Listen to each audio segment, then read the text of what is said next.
still hearing music. Okay. I'm hearing music. Okay. Okay. Good morning, everyone. Welcome to Dee Sportswrap. Michael Jenkins is my name, if you didn't already know. And I want to start out today with some news as it relates to Tater. Never mind. I'm going to be needing these glasses right now. There's been a real big development around here the last couple of weeks. I hadn't spoken on it because you kind of try to let these things kind of simmer a little bit or whatever. But I learned a couple of weeks ago that Mullins head basketball coach Eric Troy has resigned his position, and he'll be looking to explore the possibilities in life. But he's had a great run at Mullins. He has grown as a coach over the years and has done very well. Mullins went to the lower state finals this year. And they've been on the move for the last several years. Let's see. I have to try another tact here.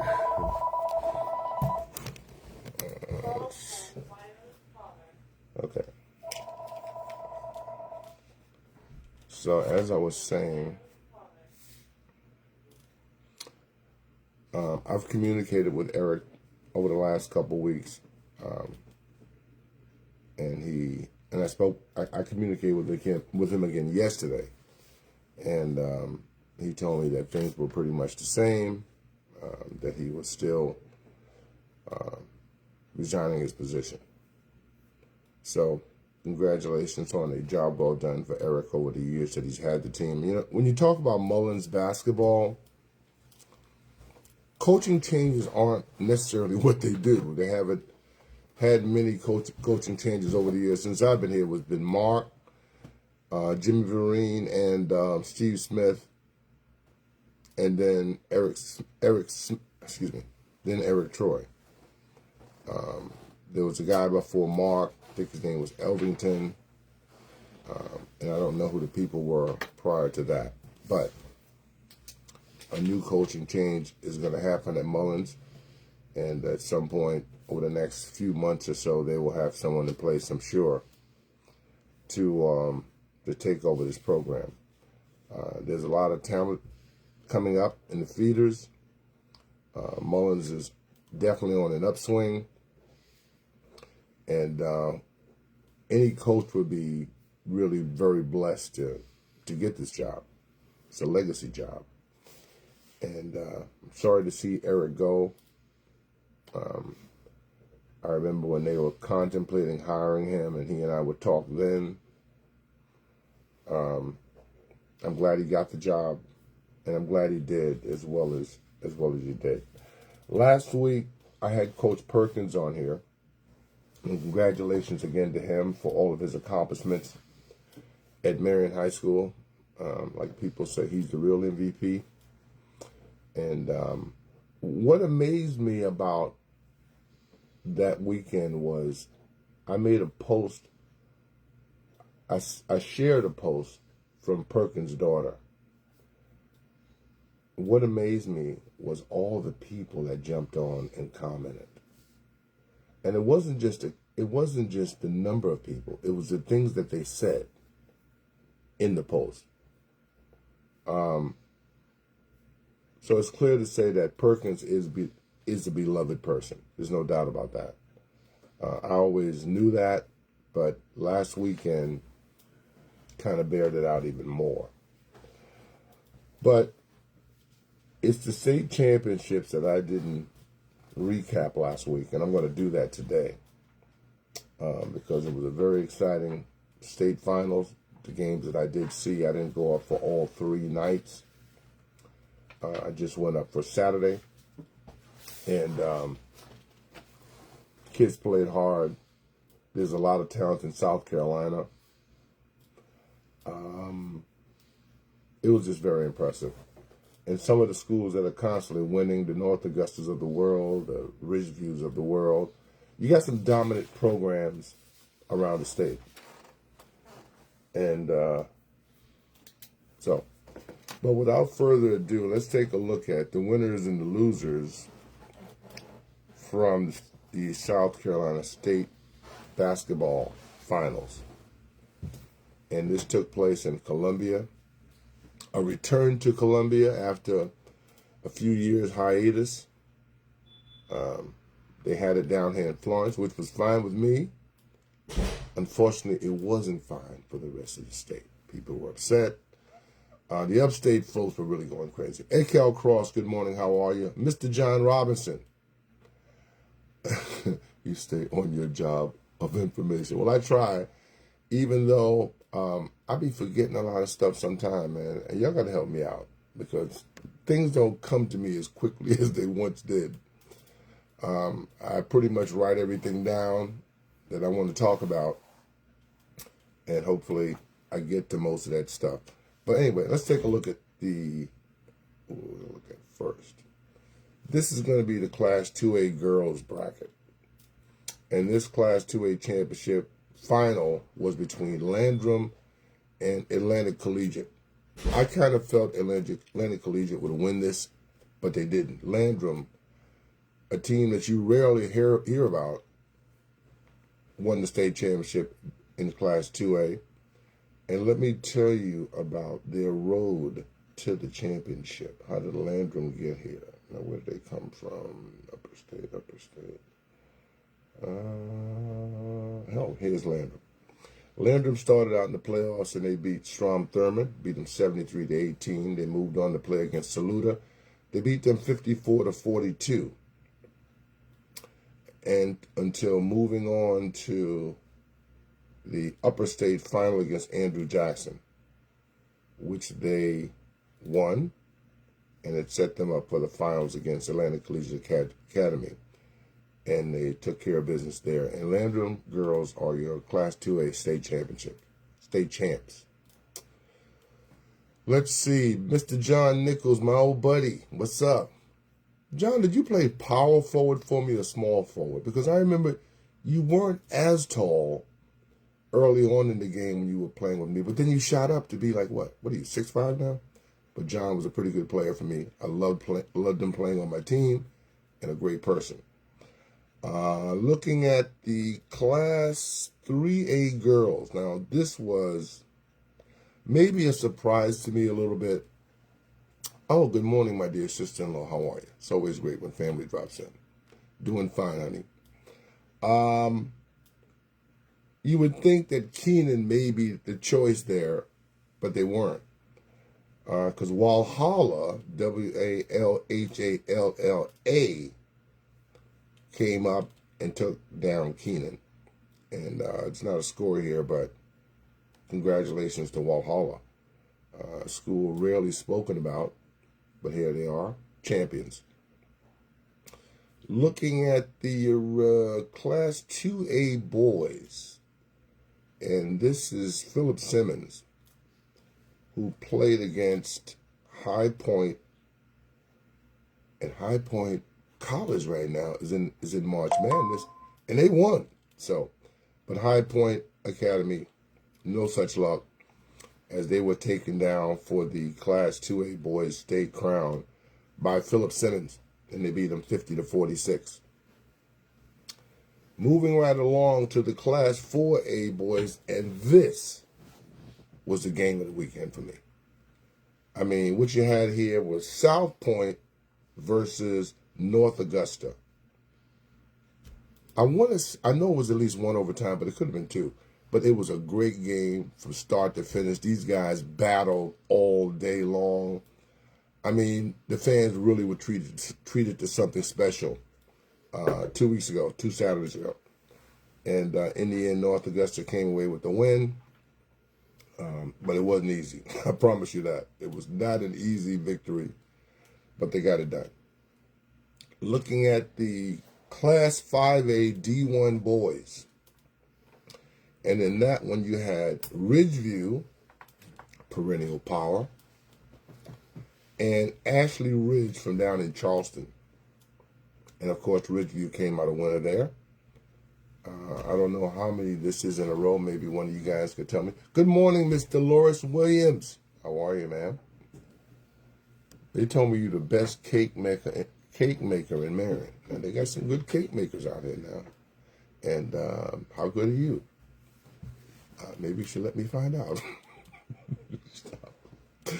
Anyway, Big Tony Johnson. Hey, Tony, I never told you this, man. But the way you looked with your shoulder pads on, dressed out for football, you were scary, man. I mean, really scary. I would not have wanted to be on the other side of the ball with you back there. I think you played linebacker. Tony, you were scary, bro. Real scary. Okay, let's move on to the Class 5A D1. And this is D1 girls. And this was between Wando of Charleston versus Blythewood of Metro Columbia. And Blythewood cut the nets down 68-44 over Wando. And I did see Wando, and they were good. But Blythewood obviously was better. Looking at the Class Single A boys bracket, and this was a good one as well. I did see this game. It was played on 2 Saturdays ago. And it's between C.A. Johnston and Bethune-Bowman, and they balled out. C.A. Johnson was able to come away with the 72-64 victory to win the Class A boys championship. Let's see, Class A girls. Now, this was a very exciting contest as well. You talk about Military Magnet, you talk about Great Falls, but this was no contest because Military Magnet ran roughshod basically through the tournament. Let me see where they started. Military Magnet started. They were on 1 seed. They played Johnsonville. They beat them. Man, I hope this is going right.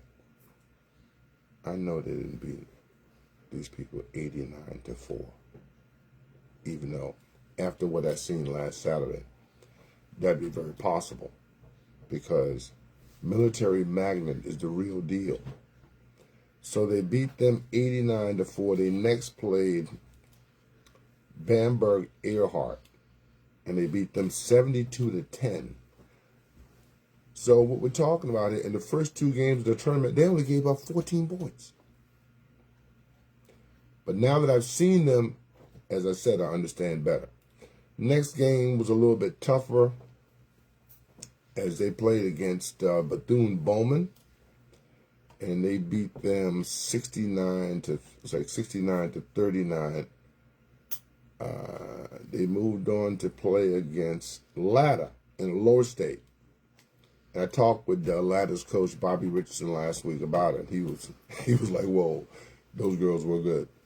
Well, they played Latta, and they beat Latta by a score of 76-29, which set up the meeting between themselves and Great Falls. And Great Falls they were just no match for them. Sitting at courtside, Great Falls fans were behind me, and they were screaming all kind of stuff like, if we play better defense, maybe we can win. Well, they were down like 50 at that time. So I wrote, I think that ship has sailed. Turns out it had. As Great Falls never mounted they never mounted a challenge. But there's a lot of youngsters on Military Magnet's team. I mean, they hardly got no seniors. One of the star players of the team is a 7th grader. Most of the players are 8th and 9th graders and then 10th graders. I think that we're going to see a lot more Military Magnet going forward. And if you are in single A, and if they are, and you are in the market for winning a championship, you might be in some trouble because these girls they're not going anywhere. Now, Mullins, as I said, you remember they finished in the lower state championship game. They got beat, and Mullins finished the season at 22-8, very respectable. And they were as good as advertised because they went far. The region, they were 11-1, and they won that region. Philip Simmons was a little bit too much for them. Mullins didn't play their game. They kind of got out of whack early. Gimmicky defenses, boxing ones and everything, kind of threw Mullins initially. So 22-8. And, of course, now they are looking for a new head coach. And can't wait to see who that turns out to be. But I know it's a significant hire. So I'm sure people in Mullins right now are thinking, we can't get this wrong. And the school district is going through a similar thing where they have candidates for school district attorney, school district superintendent. And this is a big hire as well, by the way. And we need to get this right. Mixing a little politics there with a little sport. Marion girls really impressed me last year. They got better as the season went on. And they made a nice run toward the end. They had a shot of going further, but they lost down in Timberland. And but the Marion girls finished the conference in third place at 7-5. They lost to Timberland. Is this score right? I don't think the score is right. But anyway, they did lose. Their playoff life was started on the road with Whale Branch. They beat them. That was back on the 17th of February. They moved on to Chesterfield. And I did get to see this game. I took my grandsons up there with me. And they basically ran roughshod over Chesterfield, beating them 50-27 before losing to Timberland. So Swamp Foxes girls did extremely well. The boys did well too, although they only won one game in the playoff. They certainly should have won that second game, but they came up short. They had a really good season as well. The future looks bright for them. And I know DJ Kelly he's got them boys wound up. Looking forward to what comes next season. But of course, we're going to be in a different conference next year as well. Let's see. Well, March Madness is going on right now. And I did a bracket as I normally do. And usually by the second day, that Friday, my bracket is usually close to being toasted.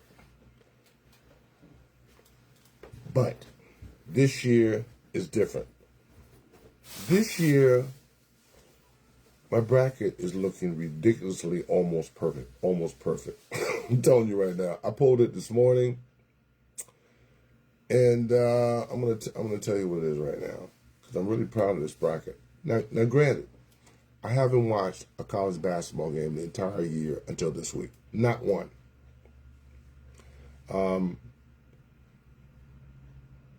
Here we go, the bracket challenge. You're not going to believe this, folks. I'm totally knocking this out after 2 days. Now watch, it's not going to come up because I want to brag, but it's not going to come up. Watch. But how about Duke getting a scare yesterday? How about a 16-1? How about that game coming down to the wire, and Duke kind of gradually pulled away from them. But I was hoping that Duke got beat yesterday, because you know that traditionally I root against Duke and I root against the Tar Heels. Well, the Tar Heels obliged me. They're gone. And now people are talking about, are the Tar Heels going to fire Hubert Davis as coach? The drum beat is getting louder in the background. But yeah, here we go. My bracket sits right now, this moment, at 99%. Let me say it again. Maybe you want to see it. 99%. My numbers are better than almost everybody's. I'm sure that there's still some perfect brackets out there,